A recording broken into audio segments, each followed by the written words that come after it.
Welcome to the Talent Equation Podcast. If you are passionate about helping young people to unleash their potential and want to find ways to do that better, then you've come to the right place. The Talent Equation Podcast seeks to answer the important questions facing parents, coaches, and talent developers as they try to help young people become the best they can be. This is a series of unscripted, unpolished conversations between people at the razor's edge of the talent community who are prepared to share their knowledge, experiences, and challenges in an effort to help others get better faster. Listen, reflect, and don't forget to join the discussion at thetalentequation.co.uk. Enjoy the show.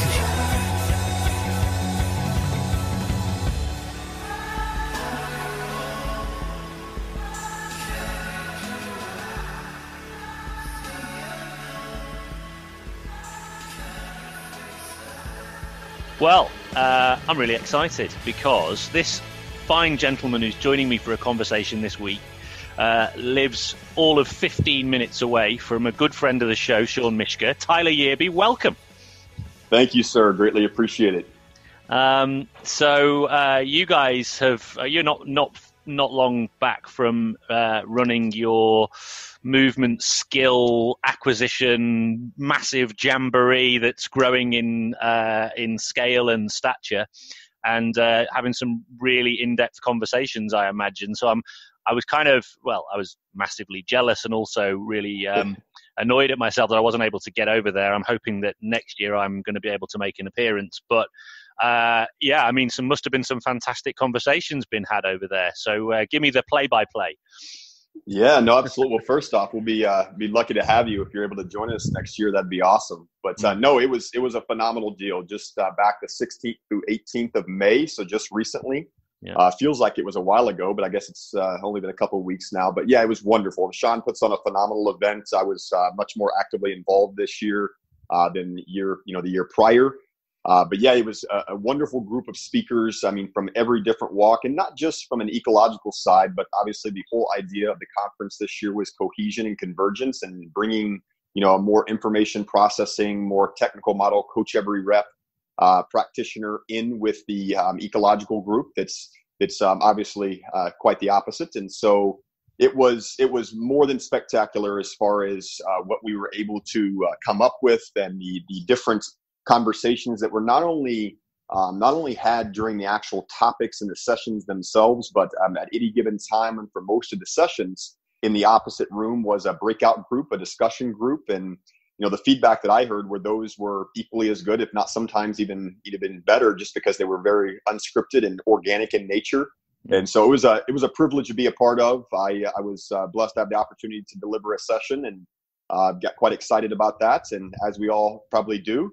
So it was a wonderful event, and we're looking forward to next year. And I won't tell everybody on the air here where it's going to be. I'll let Shawn announce that later. But we've got some exciting new things in store for 2020 for the Sport Movement Skill Conference. Awesome. Before we actually go into a little bit more detail on that and some of those conversations, because I would be very interested to sort of explore whether the convergence happened, or whether cohesion was created, or is it just like, we're in this polarized political world, and is that always going to be the way? We'll jump into that in a minute, but I guess your backstory is probably a good starting point, because we've sort of been interacting quite a little bit of late on Twitter and having some interesting conversations. But it'd be worth just sharing kind of what your journey in this wonderful world we call coaching is all about.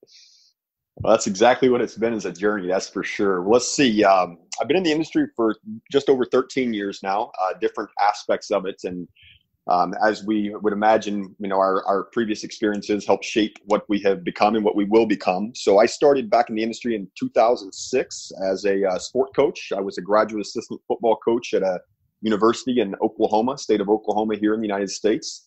And I worked with the running backs and punters and kickers. And then I also did, I was an assistant strength conditioning coach for, and that's what we termed it at the time, strength and conditioning coach. It's starting to die out a little bit, or hopefully so, but that's a whole nother story. But anyways, I did that for football, assisted a little bit with baseball and basketball.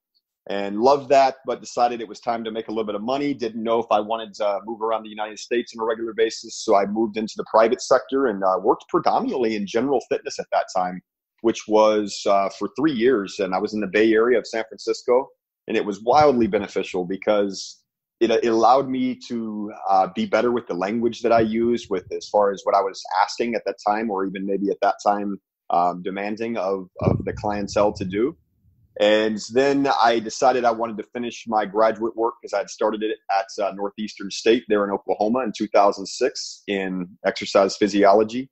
And I shifted a bit, but I moved here to Minnesota, where I am now in the Twin Cities area. And I jumped back into graduate school into kinesiology here at the University of Minnesota. And I was a graduate assistant, intern, student intern at the graduate level here at the university, working with a myriad of different sports. There's about 24, 25 sports here at the university. And so for a very brief stint in 2010, I was with a variety of different sports, some of which I knew nothing about, such as ice hockey. I'm from Texas originally. So up until just recently, Texas knew nothing about ice hockey. And so I learned a lot there and how the different interacting constraints are unique in each particular sport. And at that time, I knew really nothing about constraints, but now coming into it with a different lens, that's what was occurring. And so then I was fortunate to be hired on full-time by the football staff, working in the Big Ten for the University of Minnesota, which is what we term the Power 5 conferences here in the United States. And so that was quite exciting, simply because it's big-time level football, some phenomenal athletes, completely different individuals coming in from all respective parts of the U.S., and did that for a little over 3 years. And honestly, it was the hardest thing I've probably ever had to do. But my beautiful wife asked me a question about 2.5 years in. She said, assuming I can handle the fact that you're gone 80 hours a week, how are you going to be a present father? And I honestly, that's a brutal question. Stu, man, I'd never thought about it before. I never had. And not saying, I commend all the coaches that still do it. A lot of my best friends are still at that level or above. And so I prayed about it and did the hardest thing I've ever had to do. And I stepped away in 2013, end of May 2013. And so anyways, to expedite this conversation here at the backstory, I moved into the private sector, created a company called Inspire Movements. And I've worked for a couple of different companies from 2013 there in June. I've lived on the island of Puerto Rico, territory of the U.S., due to the fact that I couldn't handle not being at the coaching level in the Big Ten Power 5. It was a beautiful and kind of silver lining there, because that gave me almost a year where I did nothing but read and kind of really start to develop myself more as a coach. And that was right around that time in 2013. It was the first time I actually really saw the word ecology in even a sport textbook. And I saw ecological psychology. I really didn't know what that meant at the time, but I thought it was unique. And I remember the first time I really read anything was back in super training, and it was sport being a problem-solving activity. And I remember seeing that, and I thought to myself, that's quite unique. But nonetheless, let's move on. It's more about the sets and the reps and what type of progressions with a capital P and regressions with a capital R we were going to be using. So I was fortunate to have the opportunity at that time where I was blessed to have a chance to go over to China, and I've been doing speaking engagements internationally, and I've been in just under 15 countries now, both at the general fitness side as well as Olympic training centers and more of a sport movement skill acquisition or enhancement side. So kind of a combination of both. And I've known Shawn for quite some time, and we just had been kicking the can down the road for about the past probably 2 years. And we decided that we were going to create an education company. And so this is actually pretty exciting, because it's the first time we'll be announcing it. They'll be rolling out likely in August. But myself, Shawn Myzska, a gentleman by the name of Jared Sigmund, and Garrett Boyum we created a company called Emergence. It's a movement skill education company called Emergence. And we're going to be doing kind of a multi-tiered approach, and we can talk more about that later. But long story short being, that's one of the main gigs that I'll be involved in now, is developing education to help with sport movement skill coaches worldwide, and not just in the sport of football, but trying to lay the foundation for all of the ways in which us as practitioners can take the amazing information that the researchers are putting out. A lot of the probably gentlemen that all the gentlemen that we were reading the same information from, and interacting with. And yeah, so that's the main gig I'm with. And then I also just took a position as Director of Athletic Performance, along with another gentleman by the name of Rich White at Starters Sport Training, which is a facility here in the Twin Cities, baseball, softball, and football facility. So sorry for the long wind, but that's hopefully encapsulates the past 13 years and a lot of learning that's taken place predominantly on my side along the way. So a meandering journey is probably the best way of describing it. Yes, that is true. That is true. Which I think is often, whenever I talk to people, and one of the great things about doing this podcast is you get the opportunity to hear people's stories, and it's always fascinating, but more often than not, very rarely linear. Interesting, yeah. Isn't it? That is quite funny, Alan. We've got more of a nonlinear nature here. So, yeah, I mean, and also, I mean, great to hear that that this platform is a place where, you know, announcements such as the new collaboration are. I mean, and also, you know, I describe this podcast as an emergent conversation between practitioners. So what better place to announce emergence? But talk to me a little bit about the genesis of that and kind of what's, you said, like, you know, you guys are kicking your can down the road, all that sort of stuff. So what is it that's sort of decided that you know you're going to kind of collaborate and move forward? Sounds like it's going to be a powerful 4-pack, so to speak, of characters. No, absolutely. It's funny because it is just that, it's emergence, and so no different than obviously the true definition of emergence being coming into existence or coming into light. I mean, that's truly what this is where you have these many interacting component parts that are coming together to form a different whole. And so we wanted to do just that. And obviously these are present in weather systems and bird flock migration patterns and ant colonies and things that kind of coalesce together to emerge into something new. But we wanted to be just that as far as the sport movement skill world and being able to take these emerging properties that are present in complex adaptive systems and bring the underpinnings of the language that is sometimes quite challenging in our area and create a better platform for people to not only understand it, but then be able to utilize it. So Shawn and I have been running a movement meetup for the past just over a year now. And it has probably been one of the most exciting things I've been involved in, simply because I didn't expect it to be what it's turned into. And we've had a lot of phenomenal people that have been involved, and no different than this awesome podcast, but it has been a relatively unscripted, organic conversation where we come in with one guiding topic. So throughout this past year, and even prior to that a little bit, but specifically this past year, we've had a lot of questions surrounding, well, you know, like I'm understanding now what affordances are, or maybe if me becoming attuned, what that may mean, but how does this live and breathe within these particular areas? And so prior to Shawn and I kind of linking back up, because like I mentioned, we met each other back in, actually it was probably 2010 or 11 when we first met. And I had created a separate education company through a company I worked at prior, and he had done a lot of education, obviously speaking engagements. And so we were just taking a lot of the same information that we've been continuing to grow and grow into a better understanding of, and feel like now is the time to create that platform for people to understand how to use this within their practical settings versus it just being hearing it in a session that's being delivered at conference. And so we teamed up with a gentleman he's actually at the U.S. Training Center in Chula Vista and worked with USA Women's Sevens Rugby for quite some time. He was at the Rio Games with them. Jared Sigmund is his name. Mm-hmm. And he's now working with a little bit with track and field and with archery down at the U.S. Center down there. And so he's wildly beneficial and successful to us simply because of his ability for the practical application. And, you know, I don't need to tell you how rugby's been utilizing a constraints-led approach in a lot of these models for quite longer than us here in the States, specifically with American football. Mm-hmm. And then the other gentleman is a more baseball-minded guy, but a very cerebral thinker that will make sure Shawn and I and Jared are on the straightened path. Hopefully, and then allowing us to have some nonlinear curves here and there. So that's kind of the idea behind it. But we have one course that's already completed. We'll be filming here very shortly called Underpinnings. And that is exactly what it sounds like, kind of laying the foundation there for the terminology, the language, and then bringing it more into the practical application side. And then we'll be moving into a separate course that'll be all practical in nature. And then we'll have a lot of other things that are surrounding that, such as we'll still have the movement meetup calls.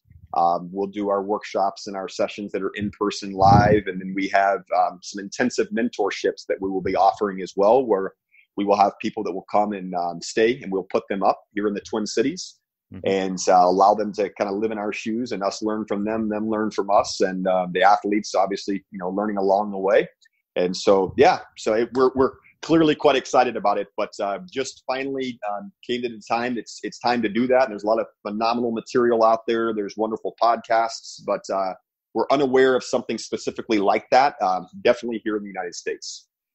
No, I wouldn't. I would entirely agree. And there's various things happening in different sports and in different contexts, which I think is really good. I mean, I know recently Graham McDowell and Pete Arnott in the golfing world launched something they called Golf on the Edge of Chaos, which was a similar thing for the golf coach. It was kind of a combination of online tutorials, some stuff that was delivered online, and then also there's the opportunity for the kind of conversations mostly done remotely. So that was that's quite interesting. And then like you guys are doing what you're doing in the different contexts that you're working in. So yeah, it's a fascinating space. Something you said earlier on, I just want to circle back to because I thought it was interesting. I'd like to just tell me more about your discovery of this concept of ecological psychology and kind of then like what happened there. Because I know certainly for me, I think I discovered it. I feel like I discovered it sort of over a period of time.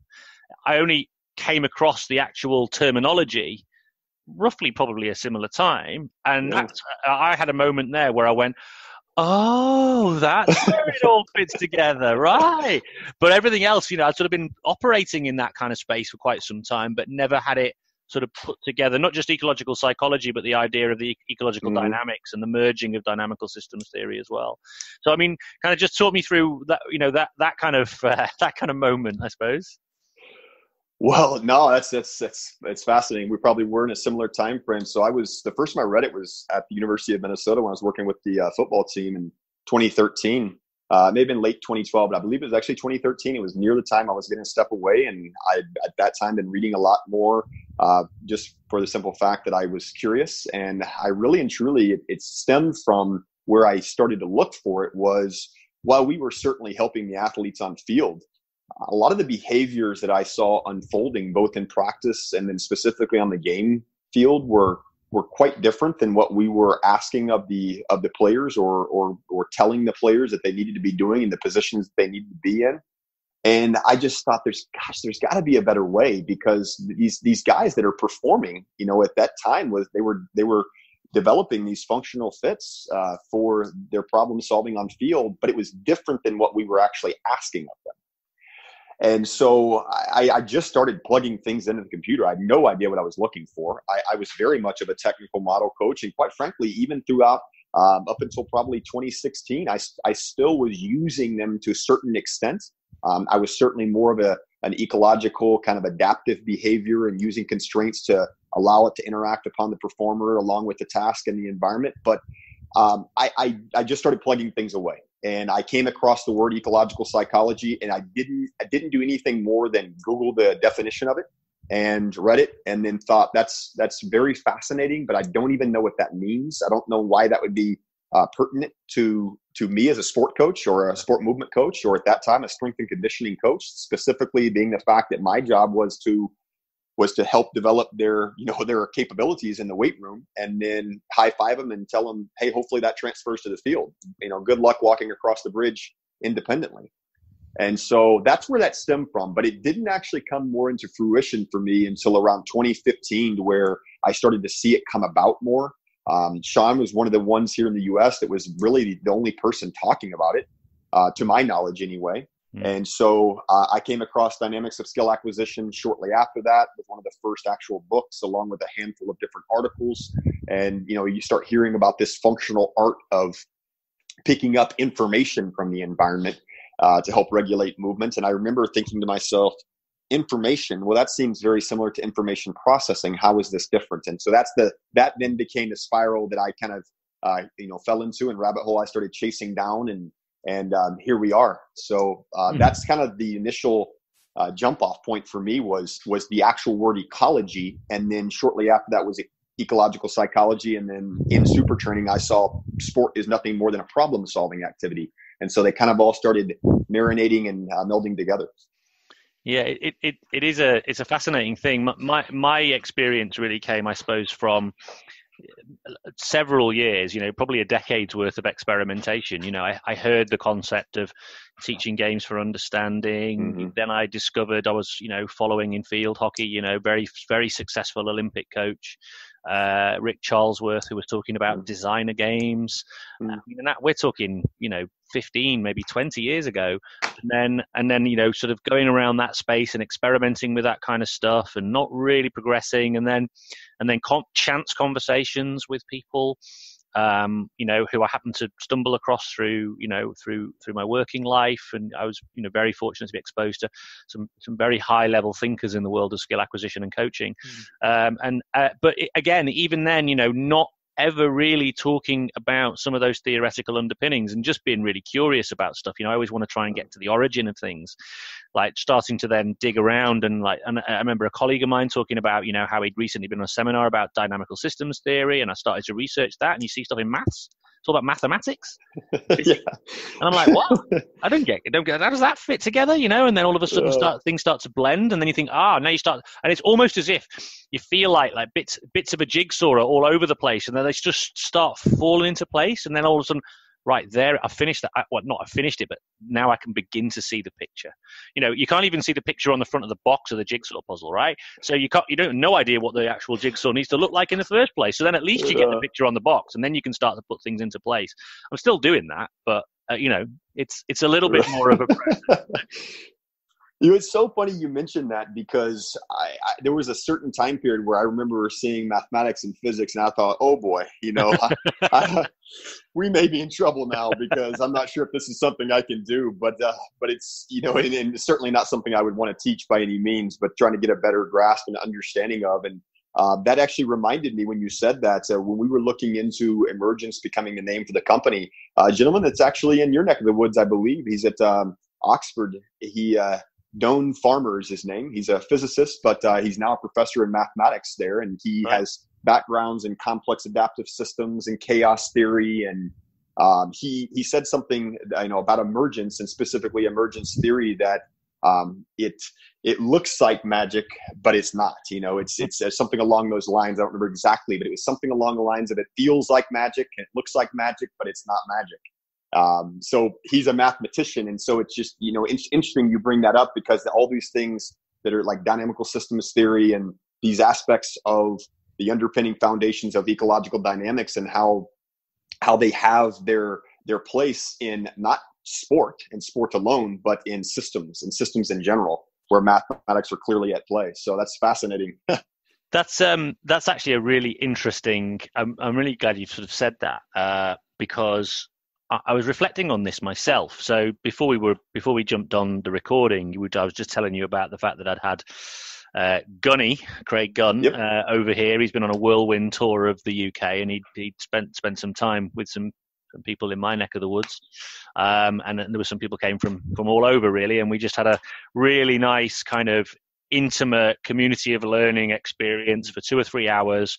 We've had some pretty shocking weather over here, but the clouds cleared. It was nice. We got out. We were able to get active, and just working together as a group of coaches and actually learning from each other as much as we were learning for him. But he just created a really great learning environment and some little stimuluses and some stimuli and some thoughts and different ideas. It was a really great evening. But anyway, one of the things that really I was reflecting on from that was how when we're working like this, this idea of magic, it's quite an interesting thing, because there's definitely been times, and I'm pretty certain a lot of practitioners feel like this, and I've certainly had this, where a movement solution or a skill, let's call it that, emerges for a participant, and you have designed an environment to facilitate that, that realization coming about, but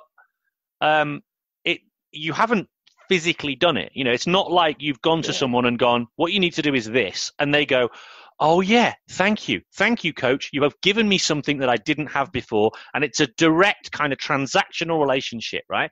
When the individual almost happens upon the solution themselves, they go away with this feeling that they would have done that without your intervention, not realizing that actually the skillful creation of the environment that's allowed that realization to emerge for them was a really important part of that. And it probably wouldn't have, might have realized, they might have come to this solution themselves, but actually in reality, it's the design of the environment. So they think they did that. They don't really appreciate the work that the coach has done to design that environment to make that happen. So it feels like magic. Sometimes to me, it seems like magic actually, because they have that moment and they look at me and I look at them and they go, yeah, it's my magic. Yeah. And I don't mind that they go away with that sensation, but I can understand how a lot of people would find that really quite uncomfortable, because I got to admit, I used to really, really get a buzz from giving somebody that solution and seeing their gratitude. And now that doesn't happen. They have that solution, and you have to kind of really reframe the way you perceive the interaction between the two of you. Well, no, it's you bring up so many great points there, and it's like we want them to have ownership, right? We want them to have ownership of their movements and of their movement solutions to the particular problems that may be presented. And if we're giving them or we're teaching them and I actually should use one of the things that I use in several of the presentations that I deliver, and I asked for permission prior, and I'm greatly appreciative of it. But Mark O'Sullivan, he has a little drawing that's in several of his, his write-ups that he's done in his blog. And it's a picture of two gentlemen, none different than you and I have a dog. And I tell you, I taught my dog how to whistle. Yeah. And you say, I don't hear my dog whistling, or I don't hear your dog whistling. I say, well, I said I taught him. I didn't say he learned it. And so it's that exact same situation to where we're telling this is the solution that you need. And, we feel like that. And I was there for a long time that's what they needed to do, because I knew exactly what their capabilities and their body scaled affordances and everything were at that time. I felt like I knew that, but I did not. And I would see these things that would happen and they would kind of come about. And I thought to myself, there's no way I could have actually asked you to do that. It came about through things kind of interacting together. And that's the true thing is and I actually do have most of the clients I work with. I get a lot of questions, because they have either come from a more technical approach, or they've come from someone that has just been told that this is the way you have to do it. And usually not right off the bat, but it's after a couple of sessions have unfolded and they've said to me, so you don't want me to do this, and I kind of kindly will to let them know, like, there's enough instruction there for them to understand what the task is. But at the same time, I need them to be able to surf that bandwidth. I need them to be able to actualize their affordances based off of what information they're perceiving.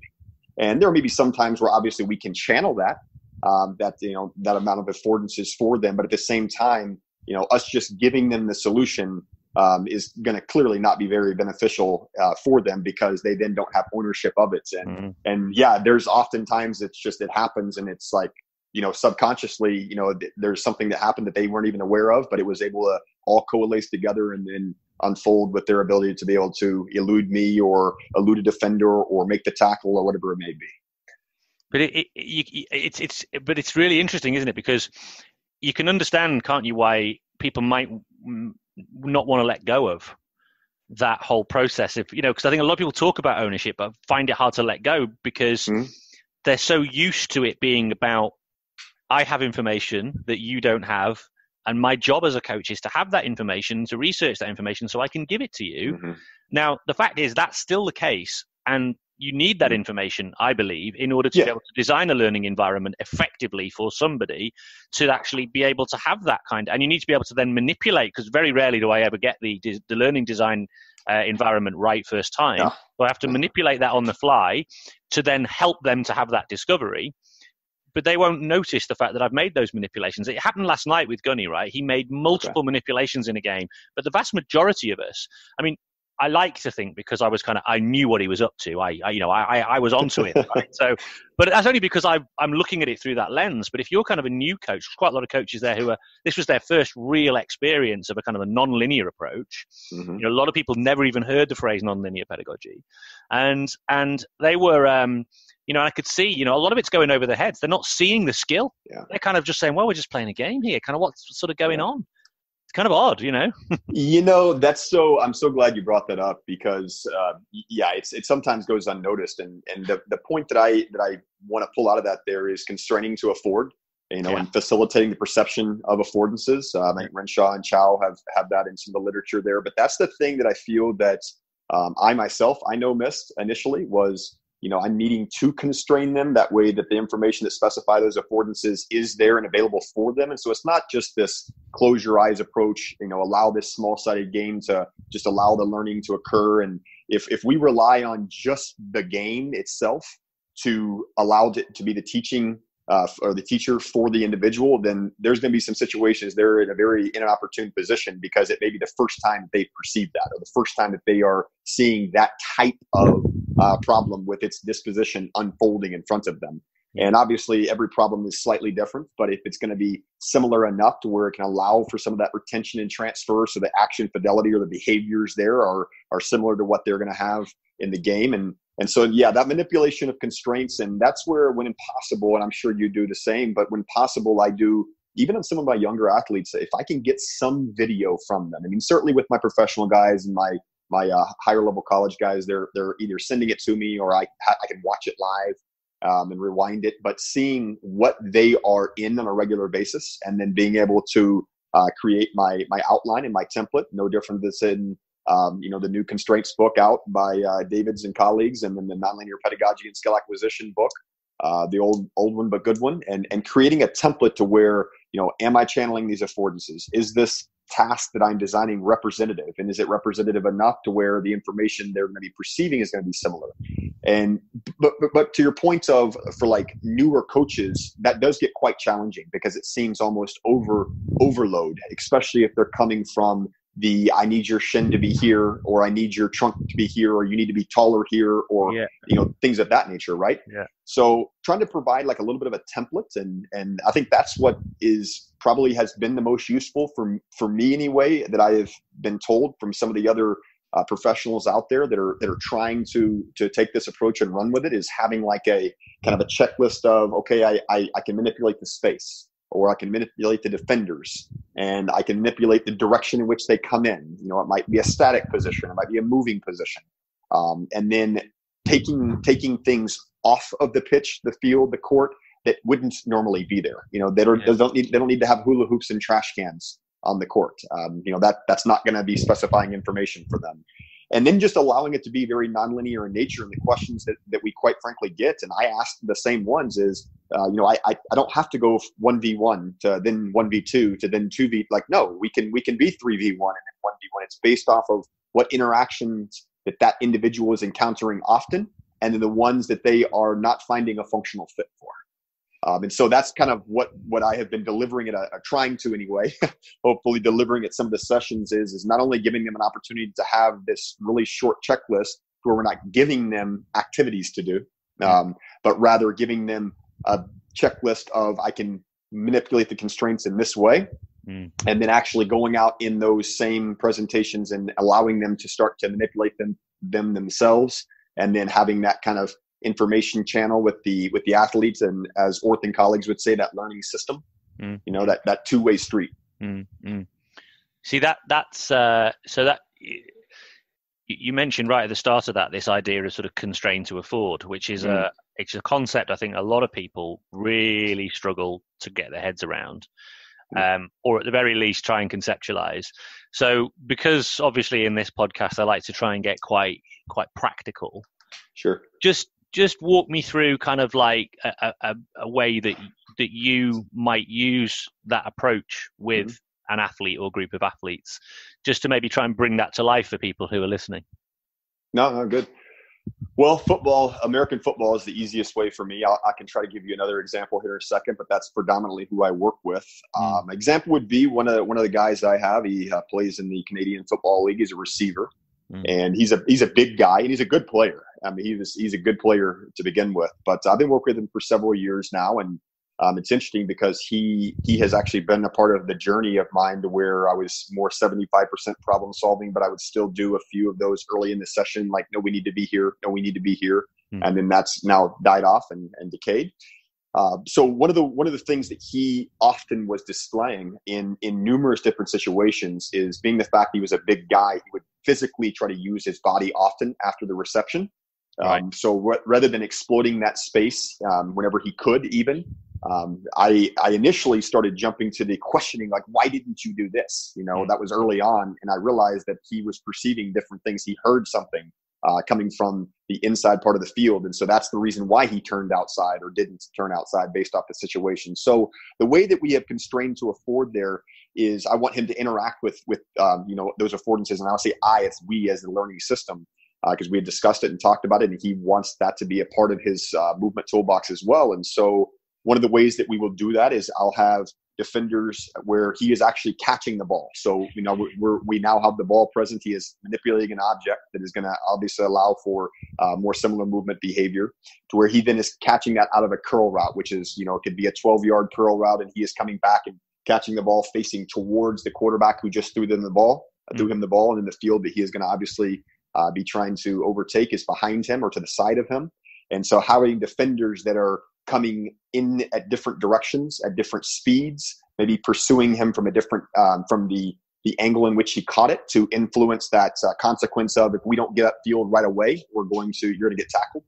And so the way in which I'm channeling those affordances of not being just physical in nature is not telling him that, hey, on this particular repetition or these repetitions, I'm not going to have the defender right next to you, but having the defender to where he is not hearing that defender being right behind him, which is giving him the opportunity to catch and get upfield to where he can get his eyes around, use that perception to realize I can exploit space. Maybe I'm a little bit deceptive with my actions and pick up more yards after the catch.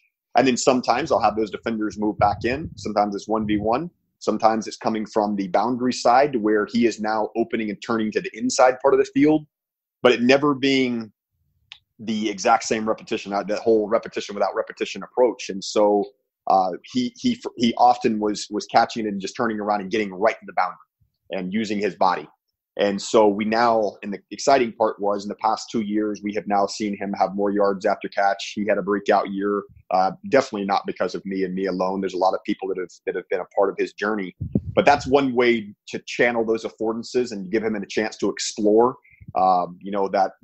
those options that he has, is by allowing him to use that kind of auditory information, and then allowing him to, connect that with his visual information and sensing that there's not someone there, that I can't exploit that space behind me.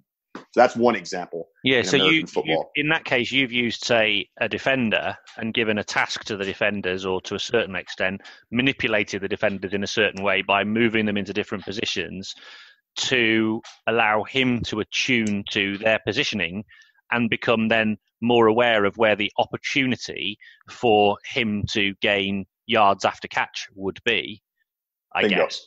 So yeah, bingo. Yeah. Okay. So whereas previously, I imagine they would, in a kind of a more linear approach or in an isolated approach, there you would never get those kinds of, because it would, I guess, the drill, I suppose, would have been run your curl route, catch the ball, and then just run upfield, really without a great deal of defending issues there, until you then went into a more live scrimmage, in which case the chaos is so huge that really the perception becomes secure the ball, keep the yards that you've got, and never really think about going beyond those yards, because that's not something that we've ever really looked into in terms of, or we've been exposed to. So why would we ever think about where the opportunities for yardage gain might be? Beautiful. I mean, that's exactly what it was. And quite frankly, I was a part of that in the early stages, because I actually coached this individual at the University of Minnesota as well.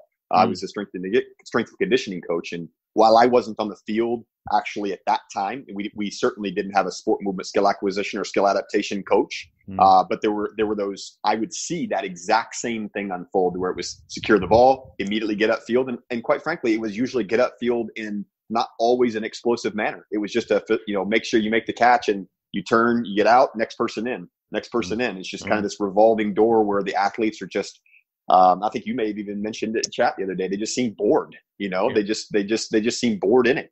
Yeah. And so then what happens in the game? Then that's what they end up through that pressure and anxiety and those sociocultural factors based off of where we are. And that's what would happen. And so my job was there to help, facilitate the perception of those affordances. And so it was to create those environments to where there were different types of opponents present, different speeds present, and allowing that to shape his behavior because it's now in context that is going to matter for him in the game and not telling him this is what you have to do.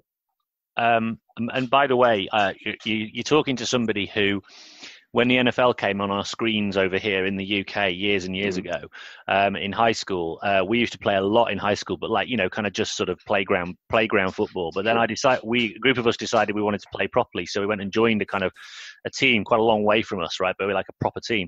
And we were doing training, right? And, I'm not the fastest in the world, but I definitely can catch. But I was quite small at the time. But I guess nowadays I'd be considered to be like a tight end.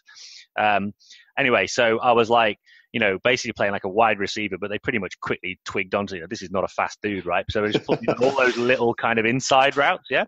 So, of course, I did loads of those, and the quarterback throws me, I catch everyone, great hand, he's got great hands, right? And then I got thrown into like either a scrimmage or more like a end of the game session, right? And all of a sudden, I make this catch, and then just got battered from sides. It felt like my body had folded in half. Needless to say, the ball gets coughed up because who cares about that? I'm just in survival mode, right? And then the next three catches, I don't make the catch. And I don't make the catch because I'm not thinking about the catch. I'm thinking about getting battered. Fear. So in terms of even just kind of subtle, even if there'd just been bodies around playing a play tag, so it wasn't just run the route, make the catch, job done. Run around, make the catch, and then there's tags or something like that. At least you would have had that sensation of other bodies and what they might want to do to you, and you could have at least had some degree of representation. Needless to say, I didn't last long in that sport. Yeah, that's fascinating, though. That's interesting, though. But you being in a position to where the catch, obviously, getting hammered by several individuals, and that is. If that's not something that you have been exposed to and been experiencing, that is certainly not something you're going to be able to be attuned and calibrate for. I know. So even in that, just that basic kind of here's your kind of introduction to this position that you might want to be playing in. It was all done in a very kind of, and maybe that was just because of safety and preparation. But I just felt like any degree of realism would have made that work a little bit better.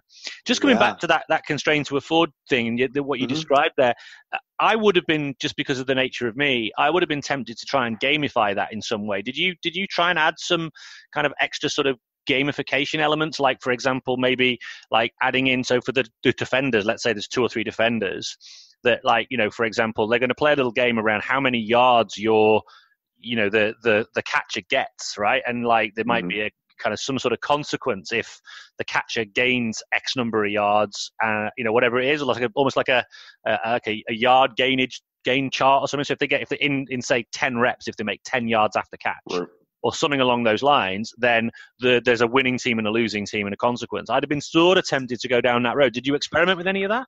No, that's fantastic. So obviously being a major underpinning principle of a constraints-led approach, having consequences that are present, no different than they are in the sport. There's a variety that I've used, but I've used that exact one to where we would give a single point, and whether the single point is, sometimes I may be the only individual out there. Sometimes I would have 1 or 2 or 3 other guys out there. Obviously, I would love to have more. So I have to be involved in it sometimes, but with that, it would be a deal where the defenders could earn a point or the offensive guy could earn a point based off of a first down being scored. And right, for this particular individual in the Canadian Football League, it's 3 downs. They get 3 downs versus 4. Right, as in the NFL. And so obviously we would go in often in clusters of 3, or they could have more if they could extend the drive. Okay. And so it would be a similar situation to where if I was in a position, or the other defensive player or players were in position to not just tag him off, but actually be in position. I got punched in the mouth this morning. Let's be honest. I did by one of my defensive backs. I've got a kind of a fat lip. But anyways, so in that situation, we're quite physical, and being in position where they could actually make the tackle, and sometimes actually making the tackle to a certain extent, but being safe with it. And so that they would get a point, and it'd be the first to 10. And that would allow us to kind of go through often the volume that they may be experiencing. Because a major mistake that I actually made, before I get back to one of the other consequences I used, one of the major mistakes that I made several years ago was I was in a spatial constrained area, actually, in the facility I was in. And being here in Minnesota, it's quite cold in the winter. I'm sure you're aware. And so I didn't have access to domes all the time to use with these athletes. And so I ran into an issue of I was able to create these tightly coupled representative learning design spaces for these athletes, whether it was offense or defensive, but they weren't actually able to open up often for, near top end speed, but not just in a linear nature, obviously, but top end speed in respect to their sport, which is quite different. And so getting feedback from from these guys as they're going up to their camps, their respective camps, they were like, no, I'm feeling really good. Everything seems relatively slow as far as what they're perceiving, but I will tell you, my legs are dead. And I realized it's because I wasn't even getting close to the volume that they were going to be covering. And I knew I wasn't, but I was in a situation to a certain extent where I couldn't. And so that made me really start to seek out more facilities. That way I could put them in a better situation to where they were going to be exposed to some of the same stuff that they would be for their practices and games, because that's obviously going to clearly change their capabilities. But other ways that I would use the consequences were if the ball touches the ground, then we were adding on additional repetitions. So not in a punishment type way, but in a trying to create a little bit more anxiety to where if that ball touches the ground, the defensive guy gets either, not only does he get another point, but we're going to be tacking on an extra drive essentially towards the end of the day. And I was being mindful of and it didn't ever happen, fortunately, where if the ball was dropped 13 times, we're not doing an additional 39, 50 drives or 50 repetitions, but being cognizant of where they are and where they're feeling. And I do a simple ratings of perceived exertion at the end of each practice session anyway, just to kind of get a gauge. And once obviously you've gotten to know the individual quite well, they're relatively honest with you, and you'll know if it was an 8 or a 9 or a 5, whatever it may be. And so this was usually, I would add this in on days where I might have wanted the session to be around a 5 or a 6. And not just physiologically, but psychologically as well. The perceptual degrees of freedom, both cognitively and perceptually. So yeah, those are two ways I've used it with like having consequences in the form of adding additional rep without reps towards the end, and then also point systems for the offensive and defensive players. That way, we create a situation where there is a little bit more angst and pressure that is going to help shape our behavior. Yeah, competitive guys, I imagine. There's a lot of bragging rights to be had there, isn't there? In terms of there's so yeah. So you got it. I like I really like that, and I like the idea that you are doing that, but also having to manage with. Because often this is the case, that the environment that you have, like the physical environment that you have, limits what you're capable of doing. And we talked about this a little bit last night around, what is representative enough. And very rarely, so for example, you haven't quite got the numbers, right? So like you're stepping in. And you're fortunate enough that you have the athleticism to be able to do so, and you clearly don't mind getting punched in the mouth. But others of us who may not be able to do so. So actually, having limitations in, say, numbers, or sometimes I'm limited the opposite way, in the sense that what I would like to do in a perfect world, I can't do because I've got huge numbers. And so I'm having to design sessions in a slightly different way and compromise things in a slightly different way. But you're still always in your mind designing things that are representative enough. And we talked about this, like in rugby, they use when they're sort of scrummaging, they use like a scrummaging machine that they can push against, right? So it's really artificial because it's static, it's stable. Pushing against it, it doesn't push back. It's a pure kind of cohesion and strength exercise. So we started to explore a little bit around, well, look, if you haven't got anybody else to push against, and safety maybe is a consideration or time is a consideration, then how do you use a machine like that but somehow still make it representative? So then we started to be a little bit more creative about maybe designing tasks. Given that the equipment itself is very unrepresentative, what tasks could you create that might make it more representative? So, for example, you might design a series of tasks whereby They have to kind of put a push on for a certain distance and then stop, and then push for a certain distance and then stop. Or you might pre-fatigue them and then get them to bind and then hit and then push, and these sorts of things, just to give additional representation and stuff like that, which they haven't sort of considered before. Ordinarily, they would have done it, kind of the end of the session or the start of the session, or like, the backs are doing something over there, the forwards come together to do some scrummage stuff, and they're pretty fresh, and and there's not even any degree of realism put forward. There's no consequences for failure. And so it doesn't feel anything like really what is likely to happen. It's a pure strength exercise thing, but not even representative strength, Interesting. Yes. So that kind of scenario we started to explore a little bit more within. I'm sure we could have come up with a million great ideas. But like you say, that the environment you're in as a coach quite often dictates what you're able to do. And so you're always, this phrase I use a lot is representative enough. Mm-hmm.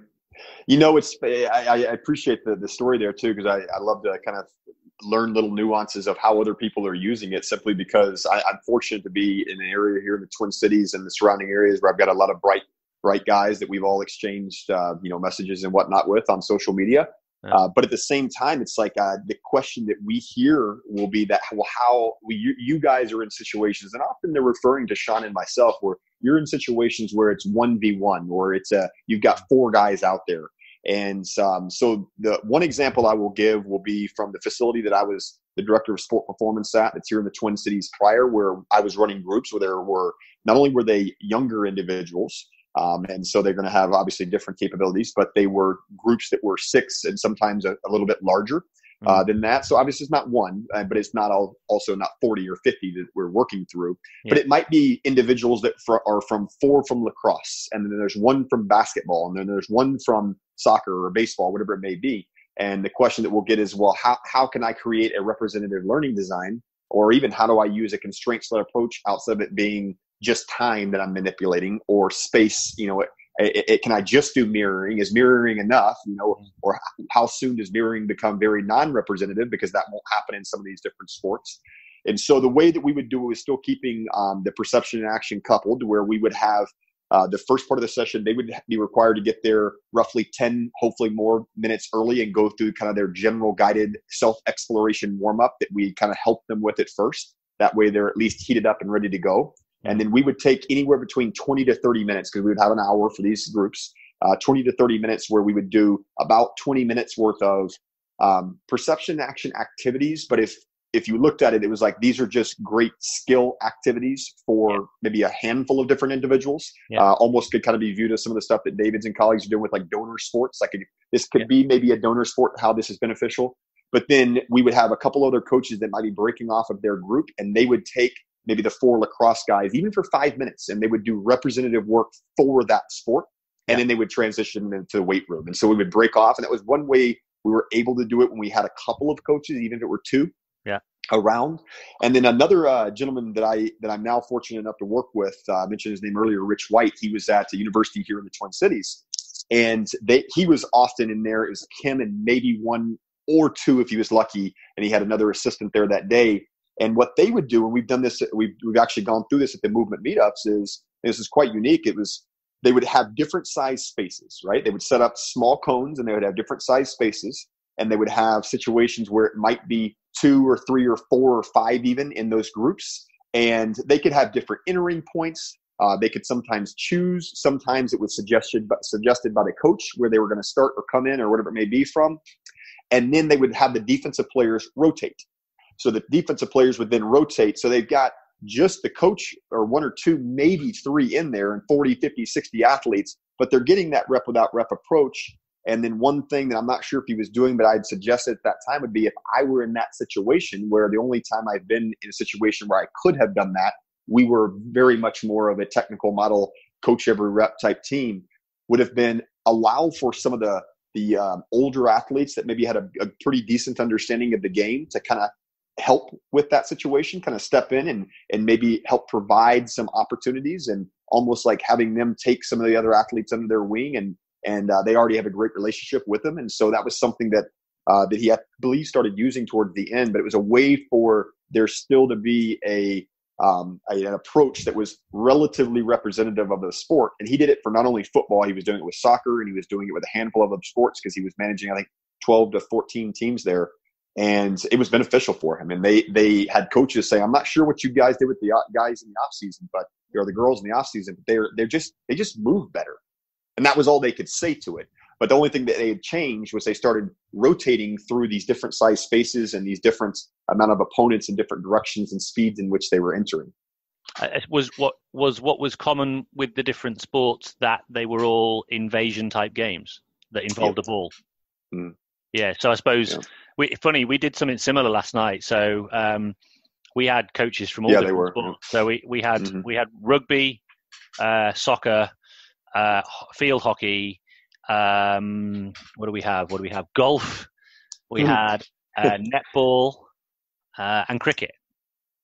So we were working through activities that were looking at designing kind of like, so we were trying to come up with like what would be a common game problem that we could design activities to deal with. So one of the ones that was pretty common in most of the sports was player spacing, players' desire to sort of be attracted towards the ball, particularly young players, and not playing in space. So we then designed activities that used almost any type of ball, and actually we changed the ball. So one time we were playing rugby ball, another time playing football, another time playing with a tennis ball, but saying, right, what is a game that we could play here that would allow the players to become more aware of opportunities for space and to utilize space and for them to be in space.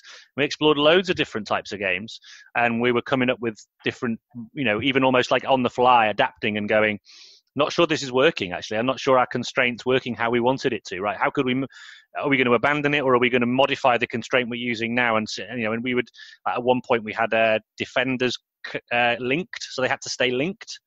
But that didn't work because the way the attackers self-organized was they just sort of stood in big spaces and just threw the ball to each other because the defensive group couldn't move. So then we said, right, let's try defenders just two, like they could split in half, but they still had to stay linked, but there was two of them.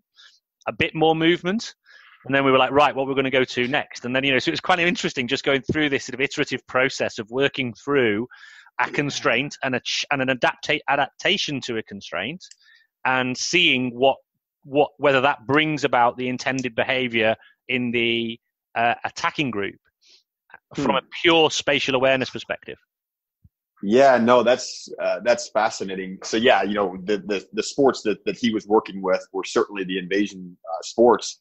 But when you were in situations like that, you just listed off, I think, 5 or 6 different sports. And the fact that, and going back to something that you had mentioned that I'd said earlier was, and what you were speaking to just then was, we're going into this sometime with this is kind of the idea for the session. And this is kind of how we feel that the constraints need to be manipulated, but then it's realizing and adapting on the fly that didn't work, or they're not exploiting that space because they don't need to.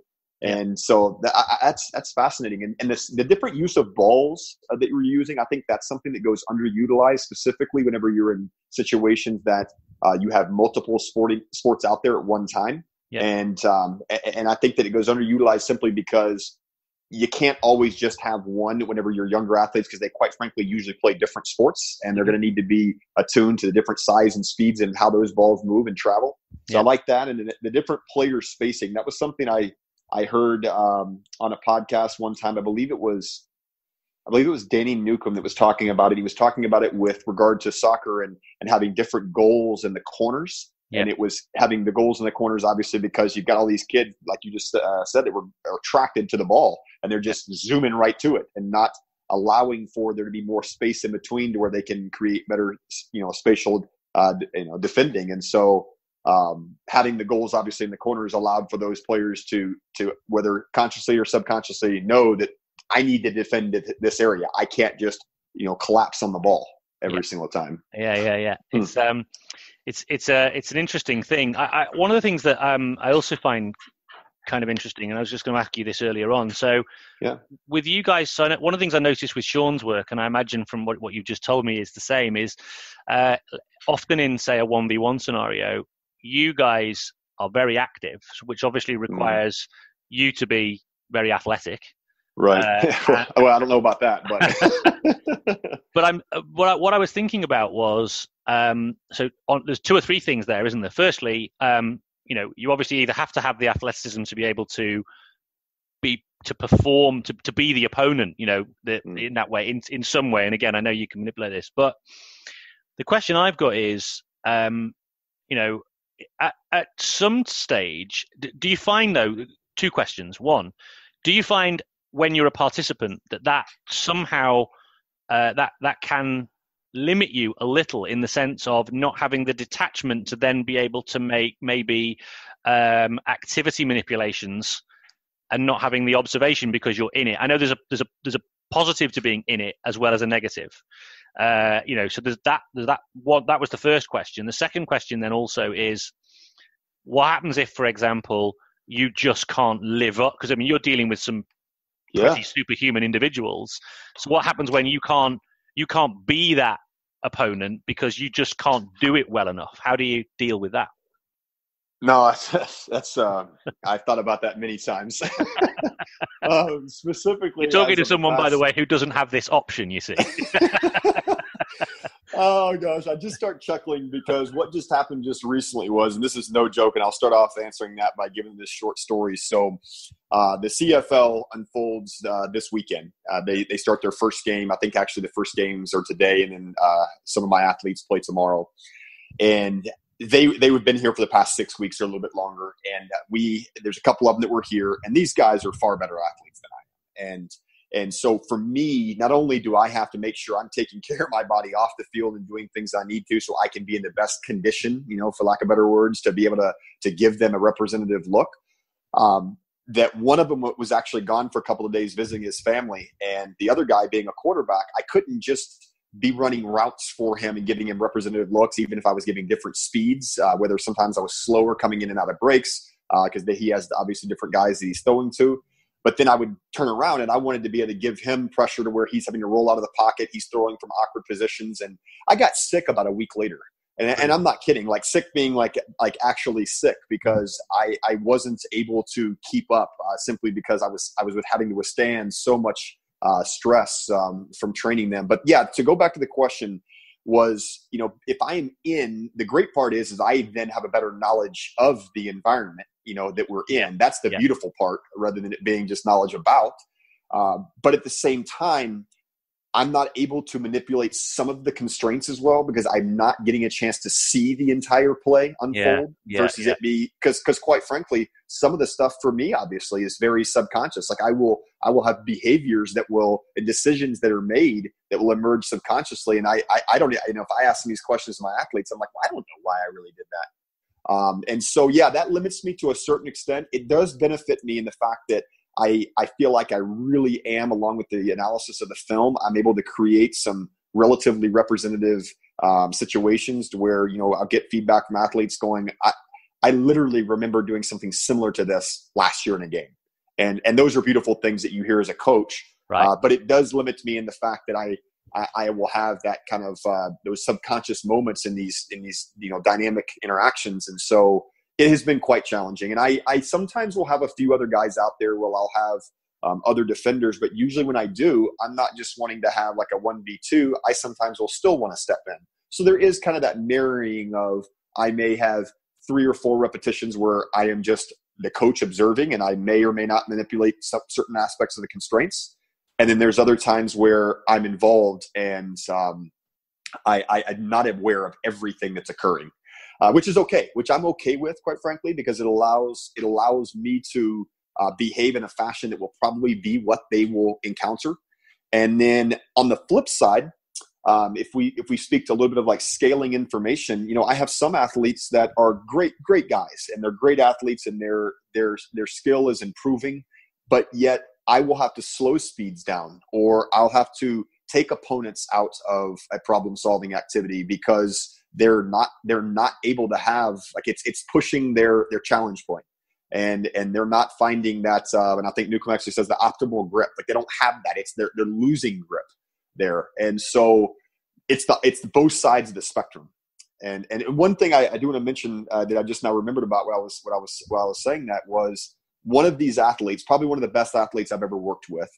And he does something really unique. And I was talking to this with Shawn the other day. We were sharing some exchanges, some messages back and forth. And There's an MMA fighter. He fights in the UFC by the name of Israel Adesanya. Oh yeah, and saw him. Yeah. So he trains, I believe, in He New just Zealand. won the belt, didn't he? He did. Recently. Yeah, he did. Yeah. He did. And so I bring him up because he does something really unique. And I don't know a ton about MMA, but I've been going to some of the fights. And he does this ghost fighting where he will be deceptive to close space. So he does something very, very, very subtle with maybe his front leg where he's changing his different positions, and he closes space, or he does this like subtle kick to just close space to where now he has perturbed that comfortable feeling that defender has or that opponent has. Well, I bring that up because one of these guys that I work with, and he doesn't even usually know that he's doing it. I've actually asked him, like, with different questions, what are you attaching to there? What are you feeling there? What are you seeing there? And often the answer is he's not aware. But what he does is he does kind of this like skip almost into, and not the same every time, to where it almost freezes me. And I feel it. I actually feel myself kind of like stutter and pause. But it's because I don't know whether he's going to cut, whether he's going to then hit the ground and accelerate again.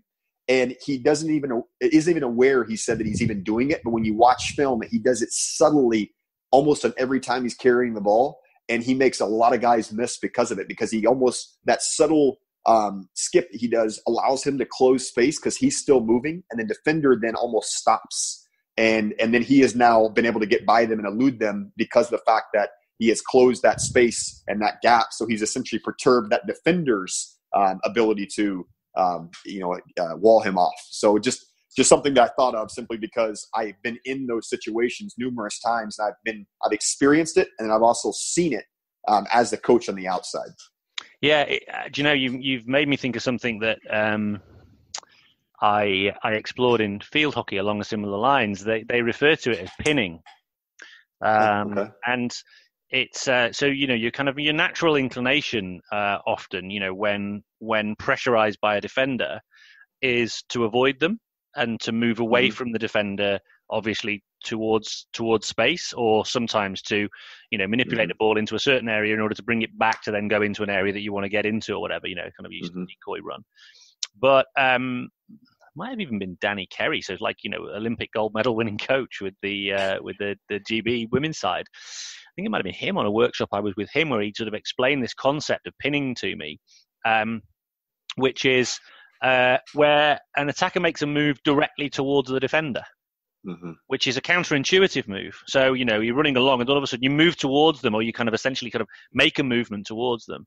And it causes an involuntary reaction in the defender that they're seeing a cue, and the cue is what they're expecting to see, which is the individual is going to come and try and get me. So I'm now going to ready myself to make a tackle. And it causes a momentary freeze, which allows the attacker then to exploit the space on either side because that momentary lapse. So so it's something that I'm trying, funnily enough, been trying to design a environment to encourage, but I'm really struggling to make it happen because the intuitive move for the ball carrier all the time is to move away from the pressure. Move away, yeah. Of course it is. So you're asking them to do something counterintuitive without being explicit about it? Yeah, that's something. It's so.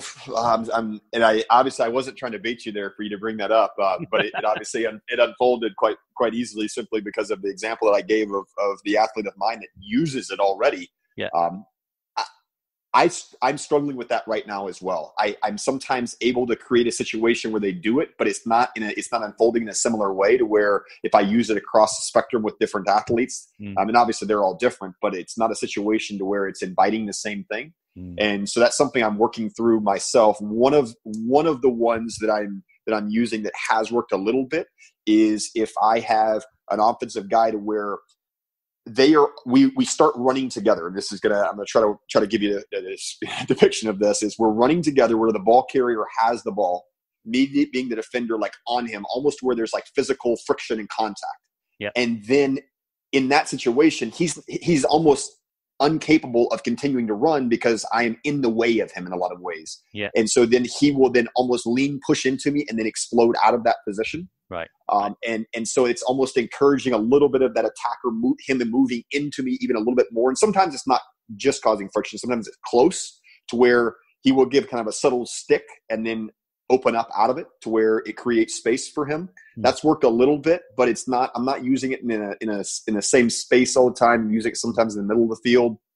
Sometimes I'll have a boundary present. That way it can help kind of channel and encourage and nudge that action. But yeah, I'm working through the same thing. And it's interesting because something that I heard you say, which I'd only just recently heard, not a couple months ago. And then the second time I heard it was on the podcast you did the other day with Ali, and it was contextual priors. So this not only happening as play is unfolding online, but as you have that prior, information of your surroundings and the constraints that are in play at that time. Yeah. I have seen a handful of athletes, and we have had success with this whenever it has been more of an exploration session. So the example I give will be with a different receiver, to where I will encourage him to explore different ways to get off of press coverage. Mm-hmm. So whether it's with myself or another athlete, where I'm inviting him into me. I'm not saying come into me, but a lot of times they will then come into me even without the ball, but it's based off of me playing a tight press coverage on him. So it's kind of that prior knowledge of, okay, he is on me and he's shaded slightly inside. Well, I was going to run a slant route. I can't get, open on him as well. So I'm going to come into him to where it's then going to cause his hips to shift, and then I can swim, go underneath or above him, and then have separation. So I don't have an exact, obviously there's not an exact one for everybody, but I don't have one that's working every single time. But some of the ones with very tight space where it's almost inviting that has worked with several of my guys, but not all of them. But that pinning, that's interesting. I've not heard that term before. Yeah, pinning. It's like it's like a deliberate move. It's like a deliberate feint towards the defender. Yeah, and this is with a higher degree of separation. So you're essentially suggesting or creating the sense in the defender that you're coming towards them, you're going to take them on, you're physically coming at them.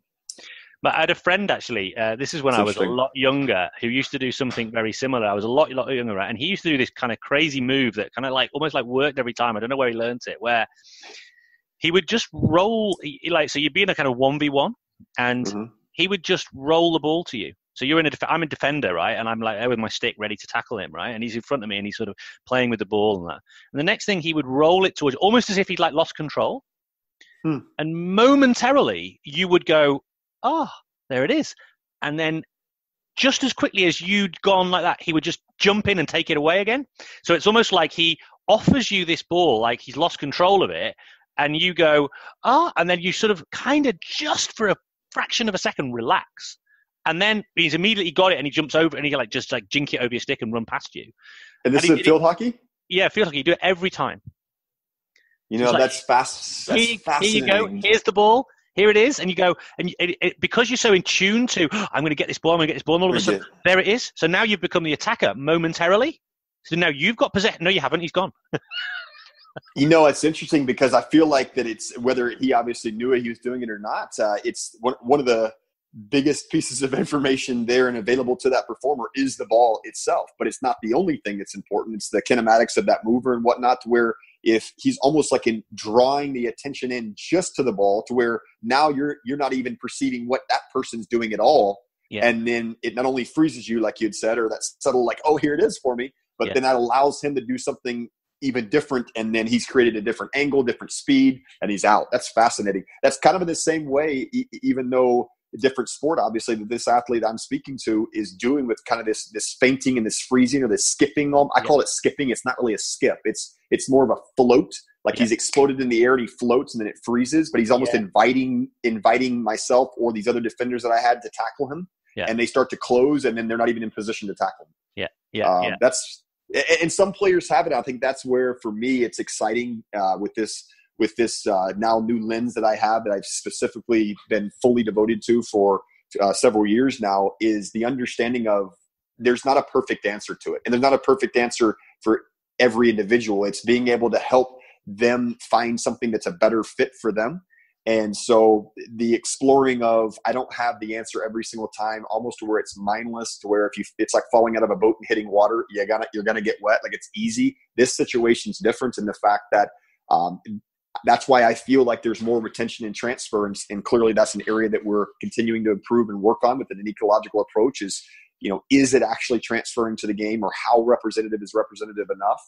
And that's why it's fascinating. It's almost like you're helping these individuals with higher sport expertise, but you're doing it in ways that are almost admitting like we are the learning system together, and I'm very much a part of this, and I don't have all the answers, and I'm okay with that. And I think that is, like you had mentioned earlier in the call, there are a lot of coaches where they struggle with that, and they can't get rid of those dogmas that they have, and I grew up underneath so and so, and I highly respect some of the coaches that I learned underneath, but it was very much of I'm going to give them a solution rather than guide them to find it. And yeah.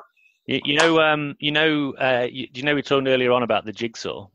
Yes. Jigsaw puzzle, and yes. a few of those pieces just fell into place for me while you were just talking then, because earlier you were talking about how you're experimenting at the moment with this kind of very close proximity as a means by which to create this idea of the kind of the move off and using the defender's contact as an opportunity, and so it's almost like a weird thing, isn't it? I think what you're doing is you're sort of using the defender's expectation.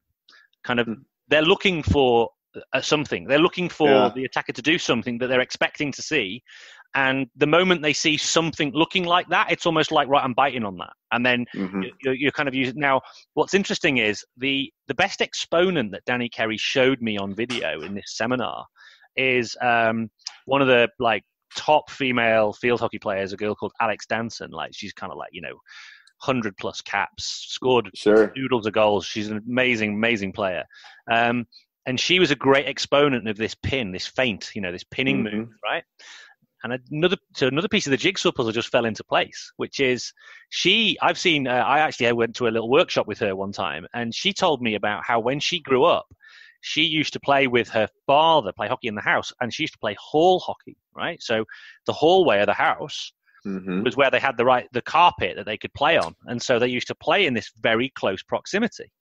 So now I'm beginning to wonder, is it something to do with proximity? And she operated in this game space with very high proximity that allowed her to explore, or at the very least experience, ways in which she can use different types of feinting moves as a means by which to get past, her father, who obviously must have been pretty difficult to get past. Yeah, I would imagine. Well, that's so I wonder, Yeah. Well, you'd have to think so. I mean, that's the environment that it was calling for those moves, and that task to be solved in that situation. So it almost, in a lot of ways, shaped the way that she saw the game and played the game, and became intentional about being deceptive. And I think that's something like we talk about, education of intention and obviously attention and calibration and whatnot through direct learning, but that being intending to be deceptive, if going back to, and Shawn's mentioned it before, and I don't mind mentioning it too. He was my favorite back growing up, and I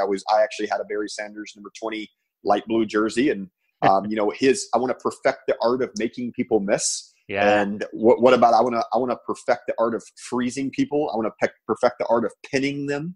I just kind of go back to how, and I know for me, I stumbled into some of this by simply just manipulating constraints. Not necessarily in a differential learning approach. Not that there's anything wrong with that, but more in I was doing a similar type space, but I was just slightly changing a few other constraints within it, whether it be performer or speeds or whatnot. And it came to me that I needed to close some of the space because one of the athletes I was working with needed the information scaled differently. And so I found with him that was beneficial. So I just thought, well, I'm going to give this a try with some other people just to see what happens from it. So that's kind of where I came into that close friction. And I also use a lot of that during my warm-up rather than just having the gents out there just running in straight line and accelerating. I want them to get some acceleration, but it's accelerating from different odd positions with body friction. That way they can use that haptic information along with, their perceptual information through vision and accelerating out of it. And so then I started adding it into the session with an object such as the ball or a stick in lacrosse, whatever it may be, to come out of those points. And so I'm going to keep playing with it. It's certainly not something that I feel like that I've honed in on enough, but it is fascinating. Yeah, I feel like it's a little bit like for me as a coach sometimes, like, there's a little bit of a voyage of discovery of, I wonder what happens if I just experiment with that for a little bit. And right, that's interesting. Yeah. Not quite what I expected, but it's quite interesting. Let's go down that little rabbit hole. And there's some part of that I actually find, because that opportunity to be exploratory when coaching, as opposed to very procedural. And I'm not naturally a procedural person. I naturally towards creativity and ideas and, let's explore a new possibility over here, whether it's on a sporting landscape scale, I just like the idea of, let's see what's possible for us. Let's go on a journey over there, and I've come up against people in the past who say, yeah, but tell me the first steps we've got to take. If you can't give me those details, I'm not going. I'm like, well, no, it's over there. We'll take some time. No, there might be a great big ravine in front of me. I don't know. I'm not going anywhere with you until you can tell me every single step. So I'm not naturally that way. So I suppose it's probably one of the reasons I'm drawn to this approach, because being super planned and procedural, I found really frustrating, partly because rarely did it work out. And also because I often found myself having spent, quite a lot of time designing what I considered to be a perfect activity, only to find that it didn't really have the outcome I was looking for at all. In fact, very much the opposite. So I just thought, well, I need to sort of kind of jettison that entire methodology really, and begin now with so very much a bit like you said earlier on, I start with a problem, right? What's the problem that we're going to try and explore? And I'm fortunate that I'm obviously I'm not working with athletes who are quite as close to that performance environment, so I don't have to be right. Right. So I can be exploratory with young people a little bit more, and actually we can explore together a little bit. And I have to say, I live for the moments when they surprise me. I love that. And I think with some of my favorite sessions are with youth athletes as well, and different levels of learners in different places. And so it almost allows, even within this approach, it almost allows us as the practitioners to kind of open up and be a little bit more exploratory with what we're trying. Just because one thing that I certainly know for myself, and it sounds like you're the same way, is I don't want to have to be right. Like I have to do everything, manipulate. I have to manipulate this constraint this way and then this one this way. I want to be able to be, and explore with the athlete and find what is going to be the most beneficial for them to solve that, solve the situations and the spaces that they're in. And that's where going back to like that, whenever we were coming up with the word emergence, like with Doan Farmer, and it's not magic, but it feels like that's what's that aha and that fun moment is I'm okay as a coach being able to go, I know I'm a part of this process with you. It's a two-way learning street, but I don't always need to have the right answer. And it's probably in a similar way to yourself, to where I've never been the fit inside the box person. And so I naturally gravitated towards something like this. And it probably had partly to do with the fact that being that in American football, and teams still do it all the time, it's very track driven in nature, and people just can't seem to separate the understanding of track speed is not football speed. Even the subtleties of your head position turning is going to change, the body's motion and how it's going to move. And then not even to add in a ball and another defender and other defenders. And so I was quite terrible at track and A skips and B skips and things of that nature. And so it was easy for me to shed that and look for something different. Love it. Yeah. Hey, Tyler, I've really enjoyed this conversation. Likewise. And an hour and a half has just skipped past, and I'm thinking to myself, how the hell did that happen? And I've just heard the familiar sound of the family arriving, and so that's the moment in which I have to sign off. But hey, this is great, and I think it's been really interesting. It's kind of been a bit of a exploratory voyage of two different contexts, and just sharing some ideas and thoughts.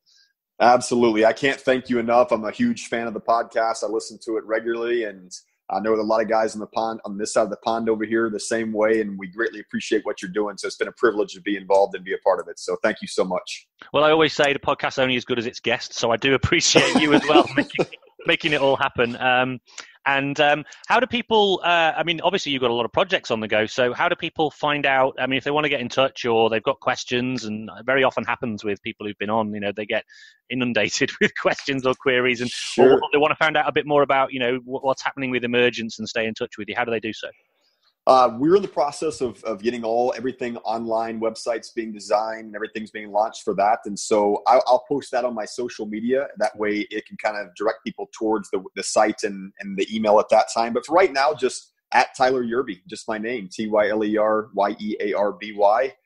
Twitter is probably the one that I'm trying to become more active on. I didn't even start Twitter. I started it back in 2014 and was off of it for about 4 years. And so now I'm just getting back into getting involved because there's a lot of bright people on there. So probably social media is probably the best way right now to contact me, Twitter being the easiest, or I'm on Instagram and Facebook as well. But that being the easiest way, and then I'll certainly make announcements on there because we're very excited about Emergence and know it's going to be something that's going to be beneficial, and because we're going to learn along the way as well. And one of the things that I guess I should mention is, as part of this process, isn't going to just be for the underpinnings course, isn't just going to be Shawn and myself and the other guys delivering information. We're going to have, we're looking at roughly 6 to 10 expert interviews that we were going to be having. That'll be roughly 20 to 30 minutes in length. Mm-hmm. And so there will be a lot of other very bright, wicked smart guys on there as well. Brilliant. Okay. Well, I will look forward to that. And like I said, I'm pretty much going to try and move heaven and earth to be with you guys for next year. I hope so. So, I'll be looking forward to actually having these conversations in person. I cannot wait, my friend. Thank you so much for having me on. I greatly appreciate it. Thank you too.